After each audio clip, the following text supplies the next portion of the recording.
Local programming on KRWG Public Media made possible in part by viewers like you. Thank you. Welcome to Your Legislators, a production of KRWG Public Media.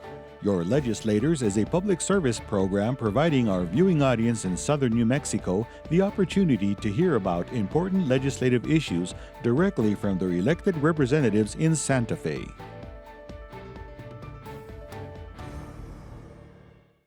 Welcome to Your Legislators. I'm Anthony Moreno. We talk with state lawmakers from our area during this program. It happens during the legislative session. Joining us this week is District 31 Democratic State Senator Joseph Cervantes, who represents Doña Ana County. Senator Cervantes serves as chair of the Senate Judiciary Committee and is a member of the Senate Conservation Committee. Senator Cervantes joins us now from the Roundhouse Studios in Santa Fe to discuss important issues facing his district and our state. Thank you so much for joining us, Senator. It's great to be with you, Anthony. Good morning. Good morning. So your thoughts, real quick, how the session is going right now, this 30-day legislative session? Well, it's typical of a lot of sessions. They get off to a slow start. We're not quite at the midway point as we're taping this interview, so it may start a little slow, but it'll come to a very quick and very eventful end, I'm sure. Well, this session has been quite eventful in regards to news that's been gathering around legislation that you've been involved with, and that is Senate Bill 5, the Extreme Risk Firearm Protection Order Act. Now, I'd like to hear from you what this bill really is aiming to do and why you think it's necessary. Well, back to start with your last question a little bit, Anthony. This year I'm starting as the new chairman of the Judiciary Committee, and so this legislation, like many others, often ends up at that last committee referral, the Judiciary Committee. So we'll be hearing that bill. The intention of this bill really comes from the governor's initiative, but it recognizes that we have some of the worst statistics in the country for gun violence in New Mexico. The bill is intended to try and provide a procedure for law enforcement and for the courts where we learn of an individual who's made a threat to others or in cases where they made a threat to themselves. And so this creates the procedure and mechanism to respond. So once this procedure happens, could you kind of give me an idea of what exactly happens step by step with law enforcement contacting this individual once somebody has alerted law enforcement that they're concerned about somebody with a weapon? Well, like a lot of legislation that comes through here in Santa Fe, the bill is a work in progress. And so right now we can discuss how the bill is introduced, and then we can also talk about the work that I've done to try and modify that and work with the governor and others to try and find some areas of compromise, particularly with law enforcement who've expressed some legitimate concerns and who we work with, particularly with the state police, to address those concerns. But the procedure and process starts with an individual close to the concern. It may be a parent, it may be a family member, it may be an employer or others who would approach law enforcement with knowledge that an individual may pose a risk to themselves or to others, and that's the process beginning. Now, Senator Stuart Ingle, the minority floor leader, said he was concerned about this measure. NM Political Report had quoted him by saying he's concerned that this measure may be abused by people who could use it in situations where it's unwarranted, such as divorce cases. He also added that he believed judges would rarely rule in favor of respondents who have had extreme risk orders issued against them. So I'd kind of like to hear your response on that issue and perspective. Well, I think perhaps a little more highly of our judges. I've been practicing law almost 30 years, and I have a lot of confidence in our judges and their ability to distill and discern the truth from other individuals. But Senator Ingle and others have legitimate concerns that there's a potential for abuse, and so as we're continuing to amend the bill and polish it off, our goal is to try and lessen the possibilities for that. And I'll note that we have already 17 states in the country who have led the way before New Mexico that we can rely upon from that experience. So we're taking that experience and other court rulings into consideration as we work on this bill. Do you have any concerns? Obviously, people who are against this bill, proposed bill, legislation, may be concerned about Second Amendment issues. But there also are some that are concerned about due process in regards to this issue.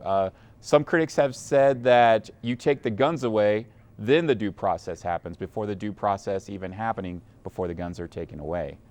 Your thoughts on due process? There's a great deal of due process built into the law in its present form, and we'll continue to maintain that throughout the process. Can you tell me how that is? I'd like to hear how that due process is in the legislation. Tell me Sure. how you can prevent that, or encourage due process, I should say. Yes, the due process begins with the requirement of a sworn affidavit or a statement to begin the process. So the allegations can't be made without consequences, and the consequences are always perjury or other court sanctions for contempt for making false representations. So that's the beginning of the due process, is the requirement of a sworn statement. The due process built in the bill requires notice, service of the notice, a prompt hearing within no more than 10 days with the court, a court hearing where evidence is considered and heard, and then followed by a court order that is subject to termination or appeal with further efforts in the court. So there are a number of efforts to make sure that we've built in the due process. And again, this is somewhat common for those of us that practice law. We do ex parte and temporary restraining orders. The public is familiar with restraining orders. They're done commonly. So during this court order or process, will the defendant have an opportunity to cross-examine the person who is warning officials that they may be in danger with a weapon? Like most court proceedings, that is left to the discretion of the judge, and so the judge will determine what evidence the judge deems worthy of consideration, and presumably that would include what we call an evidentiary hearing in the law, which means, you're right, the presentation of witnesses and testimony that is taken by sworn courtroom presence in a hearing. So I think that, again, I have confidence that our judges will decide what level of evidence they would need before they would enter an order like this. How do you think this law is really going to make an impact in preventing gun violence and gun deaths? Well, particularly for those of us from Las Cruces in southern New Mexico, the tragedy of gun violence came home this last summer with the mass murders in El Paso, Texas, and our own community in Las Cruces bonded with our friends in neighboring Texas as a result of that. So the difference, I think, is clear from that one particular case where an individual drove hundreds of miles, made his intentions known through social media, indicated his intention to kill people using the weapons he had. If a tool like this is in place and others have knowledge of that, either from family or others, there's a procedure now in place with this bill to go to law enforcement and have law enforcement and the courts respond immediately. If this law is in place, how can this, are you saying that this can prevent another episode like El Paso? Well, Anthony, that's certainly the intention behind it, and if it solves that in just one instance, if it prevents this in just one case, then it will be worth all of our effort and the efforts of the governor and others here in Santa Fe to make this happen. But you're absolutely right. The El Paso Walmart murders of children, innocent people that were out on a Saturday morning shopping, it really brought home to what the FBI calls the 6th safest city in the country, El Paso, Texas. But you're right, in the El Paso case, and it seems that many of these cases, there's warnings ahead of time, either to teachers, principals, classmates, employers, family members. In almost all these cases, the intentions were made known by the person who ultimately does the killing. Now, not only are we talking about an issue of gun violence and gun deaths, but we also could be talking about issues with suicide. Is that correct with this legislation? Yeah, and I'm glad you bring that up, Anthony, because that always is a recurring issue for many people who have been touched by suicide in their lives. This bill has the same effect and procedure in place for, again, a family member, a co-worker, a colleague who's concerned that a person is threatening to take their own life. And to try and have, again, intervention by the courts and law enforcement to take away a handgun from that moment of crisis and allow for that cooling off period. So again, we're talking about an initial 10 days and then a potential for an extended order if the court, again, after a hearing, has a reason to believe that person is a risk, a substantial risk, to use the language of the bill, a substantial risk to themselves or to others. Yeah, we had the New Mexico Department of Health releasing some data on this last year. It cited 535 people died by suicide in 2018, 6.7% increase from 2017. I'm kind of curious though, if this law is in place, what are your protections in the bill to make sure that this law cannot be potentially abused by people coming forward and possibly targeting people that they just want to get back at for some reason? Well, the amendments that we're working on with the bill right now require that intermediate step, Anthony, where the law enforcement have to be involved. So the original version of the bill would allow for a family member to petition directly to the court. In other words, to go directly into court with a request that a court issue an order.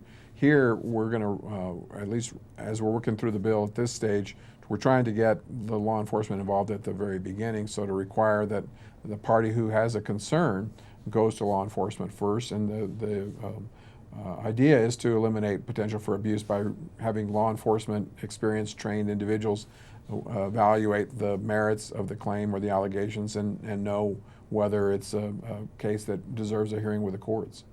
Now, I'm glad you brought up law enforcement, because it is law enforcement. I take it that would be coming to confiscate the weapon from the individual should this protection order be in place. How do you make sure that this law is enacted in a way that we can protect folks from not only law enforcement but the people involved or in the surrounding areas from a potential incident with gun violence? Because we know we live in a time where law enforcement is more militarized.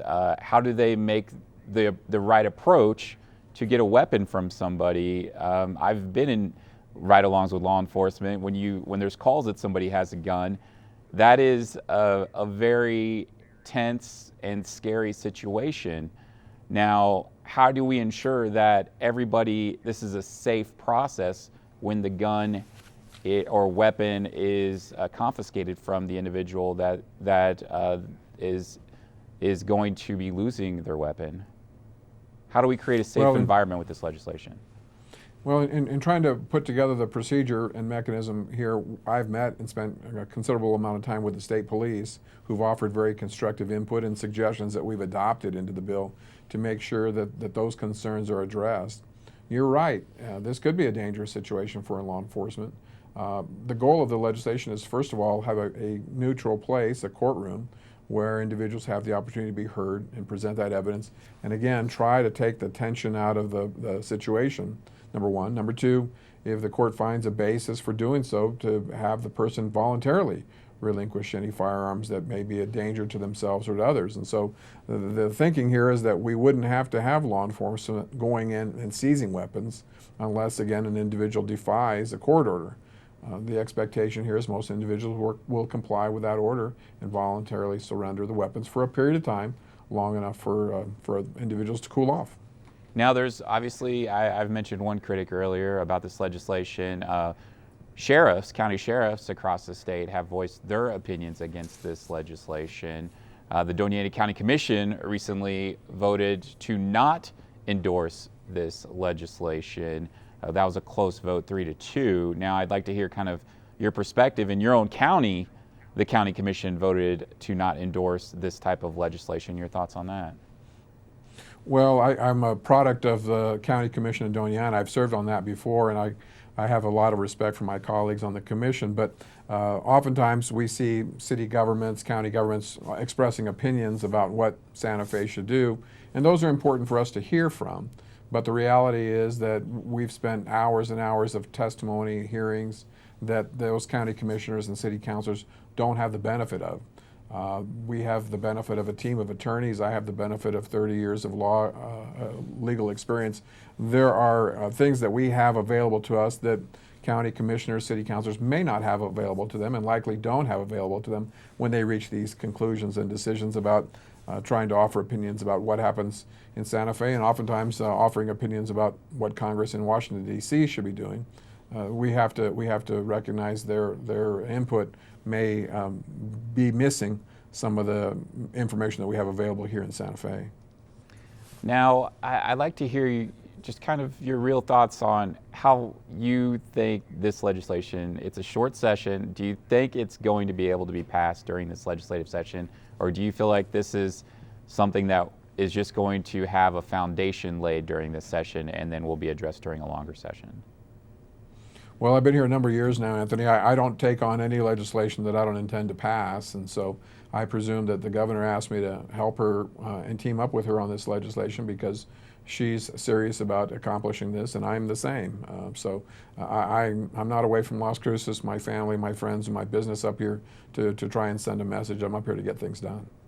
Okay, now I want to move on and talk about some other important issues. What do you feel are really the most pressing issues in the legislature during this session, and what other legislation do you think is really important for your district and the state?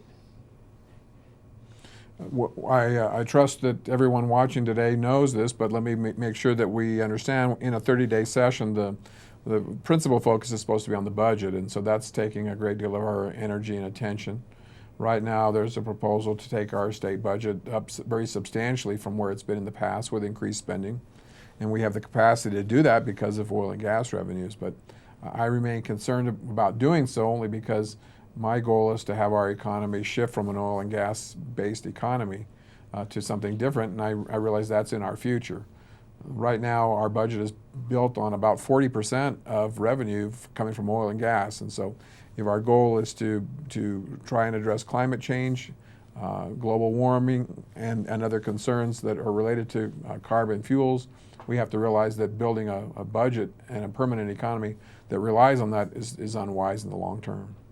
So, I mean, what are some of the industries you think that the state needs to really help so they can grow in our state, so the state can get revenue, so we're not relying on oil and gas so much?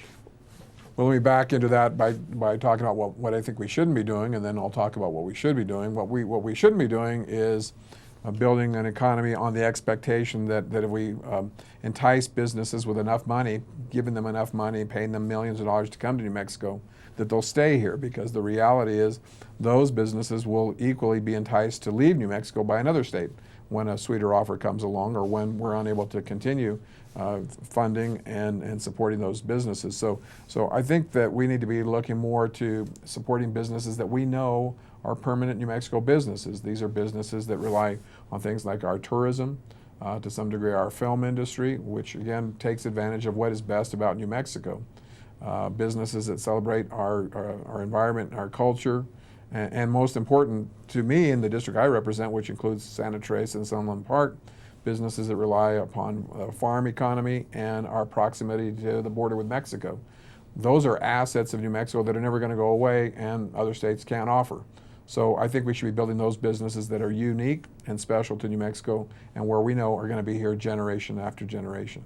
So what industries or businesses do you think that New Mexico is giving millions of dollars to that may not be sustainable jobs in our state? Well, we could go through a long list of examples where what are we've the done major that in the past. ones? Yeah, the major ones.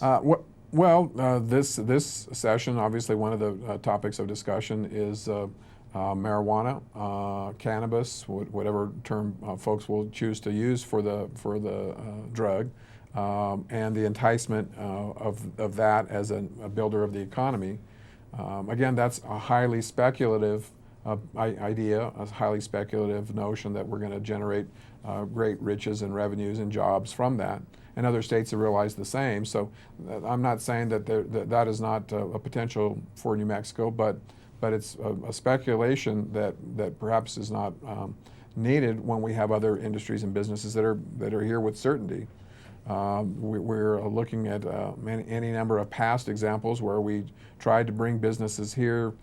We used what's called local economic development funds in the millions of dollars to bring them here, and then when those businesses choose to leave, they retain those profits in their pocket and in the salaries they paid themselves, and New Mexico's left holding the bag.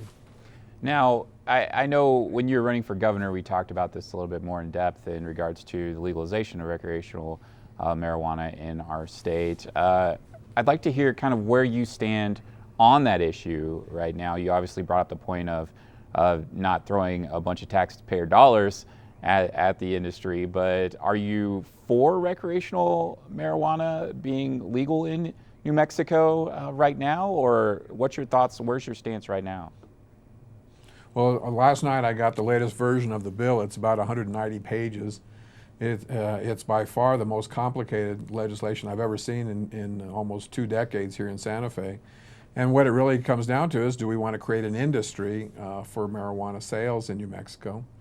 I'm told that there are somewhere between 15 and 40 lobbyists working the halls here to try and make that happen. And there are a lot of people that want to become the next big tobacco company or big alcohol conglomerate and see the opportunity to make a great deal of money by growing and selling marijuana in our state. My attitude right now is that New Mexico has so many challenges with crime, with drug abuse, with our economy, with our education. I always ask myself, will legalizing marijuana make those problems with crime, drug abuse, and poverty better or worse? Right now, I'm not convinced that on balance, legalizing marijuana and creating a marijuana industry and retail sales on every street corner, whether that will improve our problems in New Mexico or not. Right now, I think we should be focused on the problems we have and addressing those. So you don't support the bill that was presented to you, the latest version? As I got it last night at 190 pages, I'm about 20 pages in, so allow me a little bit more time to be open-minded about it, but realize that it's taken us decades to try and even regulate alcohol in our state.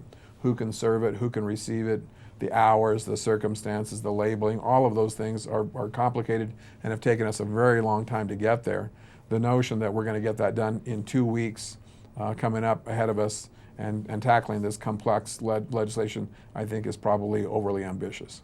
Well, do you think this is an issue that maybe should go before the voters of New Mexico instead of some big bill that you say lobbyists may have a big hand in? Why not just let the voters decide in New Mexico? Your thoughts on that?